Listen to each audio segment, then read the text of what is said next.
여러분 안녕하십니까. 천호산 맹리학의 천호사입니다. 자, 오늘 이 시간에는 천호산 맹리학 초급반 제23강의 12지지의 삼합, 자 12지지의 삼합에 대해서 공부를 해보도록 하겠습니다. 자, 12지지의 삼합에 대해서 그 첫 번째, 자 보겠습니다.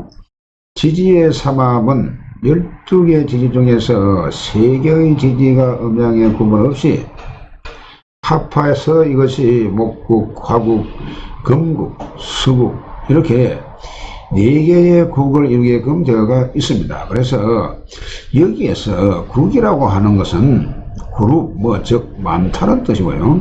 이 식구란 의미도 들 것입니다. 그래서 이 삼합은 다른 합과는 달리 지지의 종합적인 길을 형성하기 때문에 앞으로 논하게 될 문세에서 문명상의 기lun작용이 뒤바뀌게 될 수 있으므로 대단히 중요한 과정이라는 것을 알아야 될 그런 필요가 있습니다.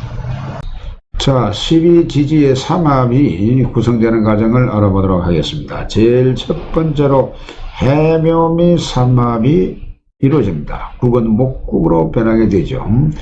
자, 그래서 해묘미 목국인데 여러분 이 그림을 한번 봐주시기 바랍니다. 이것을 보게 되면 이 그림은 앞서 육합을 공부할 때에 그린 그 왼손 바닥을 이해를 하시고, 자 여기에서 12지지가 뱅글뱅글 돌아가면서 이 12개 마디에 지금 자리를 하고 있습니다. 그래서 여기에서 목국은 해와 묘와 미가 이렇게 3개의 지지가 합을 한다, 그 말이 되겠습니다. 그래서 이렇게 3개의 지지가 모이면 합을 하게 되는데 이것이 바로 목국이 된다. 해묘미가 합을 하게 되면은 목의 국을 이룬다, 그런 내용이 되겠습니다. 자, 그리고 그 두 번째로 인호술 삼합인데요. 이것은 인하고 오하고 술, 인호술 이렇게 합을 한다는 것입니다. 그래서 이렇게 인호술이 합을 하게 되면 화국을 이룬다, 그런 내용이 되겠습니다. 그래서 그 세 번째로 보게 되면은 사유축 이렇게 삼합을 이룬다, 그런 내용이 되겠습니다. 그리고 네 번째로 신자진 삼합이 되는데 신자진 이렇게 삼합을 이루게끔 되어가 있습니다. 자, 그래서요 이거 자체가 여러분 이 색깔은요 여러분 이해를 하시리라 믿겠습니다. 해묘미는 목국이고 목국은 푸른색이죠. 그리고 인호술은 하국이기 때문에 붉은색, 색깔은 붉은색이죠. 그리고 사유축은 금국이기 때문에 색깔은 흰색이 되는 겁니다. 그리고 신자지는 수국이기 때문에 색깔은 검정색이죠.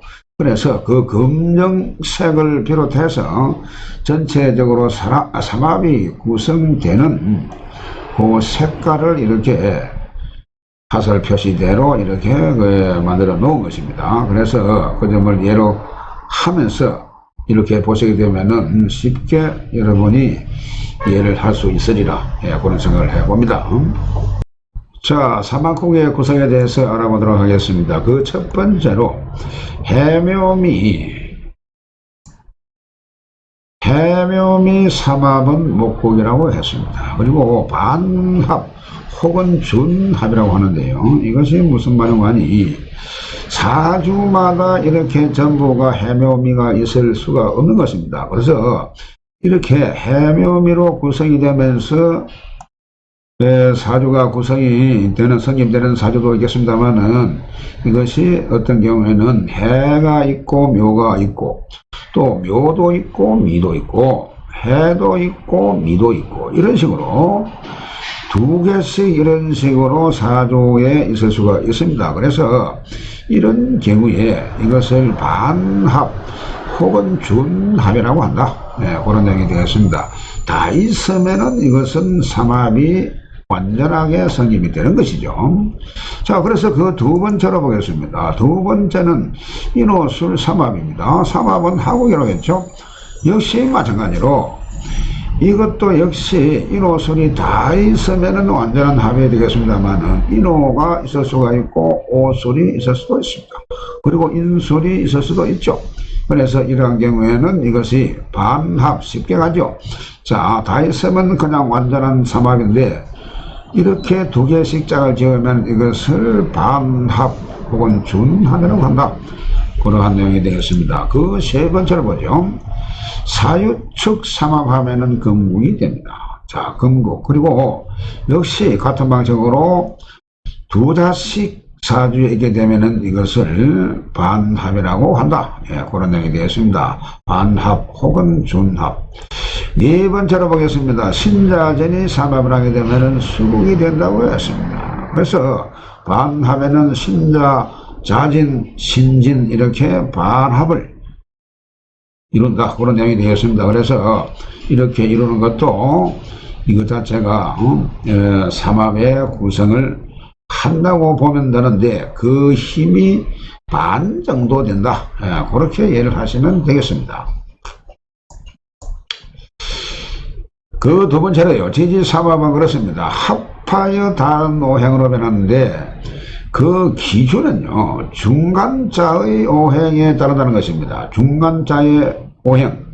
또 세 개의 지지가 모두 있지 않고 두 개의 지지만 있는 경우에도 합으로 보고 이를 준삼합 또는 반합 그렇게 부른다. 앞서 말씀을 드린 바가 있죠. 그렇습니다. 그래서 이 힘은요, 삼합의 반에 해당하며 또한 천간에 투출한 오행으로 가늠을 할 수가 있습니다. 이런 경우에 공부를 해가면서 다음 시간에 말씀을 드리도록 하겠습니다.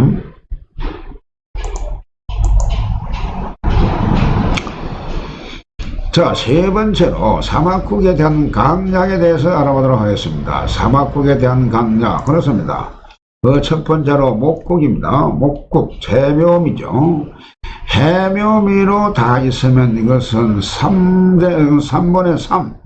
자, 3분의 3 힘이 완전한 채로 목국이 되는 겁니다. 그런데 해묘가 있는 경우에는 이것은 3분의 2의 힘이 된다. 그런 얘기입니다. 이것은 복판자가, 자, 목국의, 이 묘목이 완전한 이 목의 기운을 가지고 있죠. 해는 수고, 미는 토입니다. 자, 그런데 이렇게 세 개가 합쳐지게 되면은 복판자의 글자에 해당하는 그 오행이 강하게 작용한다. 그러한 내용이 되겠습니다. 자, 그러면 해수와 미, 토는 그 본분을 잃어버린다는 그런 결론이 되는 겁니다. 그래서 자, 완전하게 있으면은 3분의 3에 해당하는 그러한 기운이 있는데, 자, 해하고 묘가 있을 때 이것은 3분의 2의 힘이 있다. 해는 묘를 정하게 되어 있습니다. 수생목하죠. 그래서 이것은 3분의 2의 힘이 있습니다. 그리고 묘도 원래의 삼합의 국이 목의 기운이기 때문에 묘미가 있으면 이것 또한 3분의 2의 힘이 있다. 이렇게 볼 수가 있는데, 해하고 미가 있으면은 온전한 해묘미의 목국의 복판에 글자가 없습니다. 그러니까 이러한 경우에는 3분의 1 정도, 이 삼합의 3분의 1 정도의 기운을 가지고 있다. 이렇게 이해를 하시면 되겠습니다. 자, 그 두 번째로 보겠습니다. 인호술 삼합입니다. 그러면 이것은 인호는 3분의 2고 오술도 3분의 2인데 인술은 3분의 1에 해당한다. 그렇게 보시면 되겠죠. 자, 세 번째로 금국입니다. 금국은 사유축입니다. 사유축이 완전하게 되면은 이것은 3분의 3 힘이 있는 것입니다. 그런데 사유도 3분의 2의 힘이 있고 유축도 3분의 2의 힘이 있는 겁니다. 이거 다 합을 한다는 겁니다. 사유축이 있으면은 전체적으로 사유축뿐만이 아니고 인호술이고 해묘미고 다 마찬가지입니다. 다 있으면은 완전한 합을 하는 거지만 두 개씩 두 글자씩 있는 경우에도 합을 하기는 하는데, 그 힘의 세기가 3분의 2 정도 된다. 그런 내용이 되겠습니다. 그리고 사축은 복판자 유금이 빠진 상태이죠. 3분의 1에 해당하는 힘을 가진다. 예, 그런 내용이 되겠습니다. 네 번째 마지막으로 신자진 수국은 이것은 3분의 3의 힘이 있는 겁니다. 그러나 자진은 3분의 2의 힘을 가지고 있고 신과 진, 자 복판자 자자가 빠졌죠. 신과 진만 있을 경우에는 역시 합으로 간주를 하기는 합니다만은 3분의 1에 해당하는 그런 기운을 가진다. 예, 그렇게 이해를 하시면 되겠습니다. 자, 삼합국을 월별로 나눠보면 다음과 같습니다. 그렇습니다. 삼합은요, 좌오묘유의 월이 제일 강하고, 다음은 앞자의 인신사의 월이고, 그 다음은 뒤자에 해당하는 진술충묘에 해당한다 라고 했습니다. 자, 그러니까 무슨 말인가 하니까 좌오묘유는 각자 그 복판에 해당하는 그러한 달이기 때문에 자월은 신자진이고 오월은 인호술이고 묘월은 해묘이고 유금은 사유축이죠. 그렇기 때문에 복판에 해당하는 그 달이 제일 강하고 그 다음에는 인신사해월이고 그 다음이 진술충묘에 해당한다. 예, 그런 내용이 되겠습니다. 자, 그 첫 번째로 해묘미 목국에서는 묘월이 제일 강하고 그 다음에 해월이고 그 다음에 미월 이렇게 순서가 나열이 되겠죠. 자, 그렇습니다. 인호술 하국에서는 5월, 인월, 술을 이렇게 되는 겁니다. 세 번째로 사유축 한국에서는 6월, 4월, 추월 이렇게 되는 겁니다. 그 다음에 네 번째로 신자진 수국에서는 자월, 신월 이런 순서로 그 강도의 차이를 보인다. 네, 그러한 내용이 되겠습니다. 자, 참고로 삼합국의 중심자인 좌오 묘유가 충되면 이것은 삼합이 아주 힘들어진다. 그렇게 이해를 하시면 되겠습니다. 삼합국이 있는데 어느 한 글자가 그걸 충한다면 특히 중심에 해당하는 이 글자를 충한다면 이것은 나중에 충을 배웁니다만은 충하게 되면은 이것은 삼합이 되기가 힘들다. 네, 그런 내용이 되었습니다. 그 두 번째로 삼합의 첫 자나 끝 자가 충됐을 때 삼합국의 성립은 됩니다. 그러나 이것이 그만큼 그 충된 만큼의 손상을 입는 것으로 봐야 한다. 네, 그런 내용이 되겠습니다. 또한 삼합은 유대제합으로 사회적인 융합이 잘 되므로 동업이라든지 여럿이 어울려서 하는 일은 잘 이루어진다라고 보면 되겠습니다. 그래서 만약에 신자진이면은 신생, 자생, 진생이 상당히 합을 잘 이룬다. 그렇게 이해를 하시면 되겠습니다. 인호술이면 인생, 오생, 술생은 전부가 삼합을 이룰 수 있는 그런 경우이기 때문에 상당히 동업을 하면서도 도움이 되는 그러한 뒤다. 그런 내용이죠. 그래서 묘가 뜨면 해묘이니까 해생, 묘생, 미생이 되겠고 사유축, 자 유생은 사생, 유생, 축생이 모이면 이것은 합이 잘 된다. 그런 내용이 되겠습니다.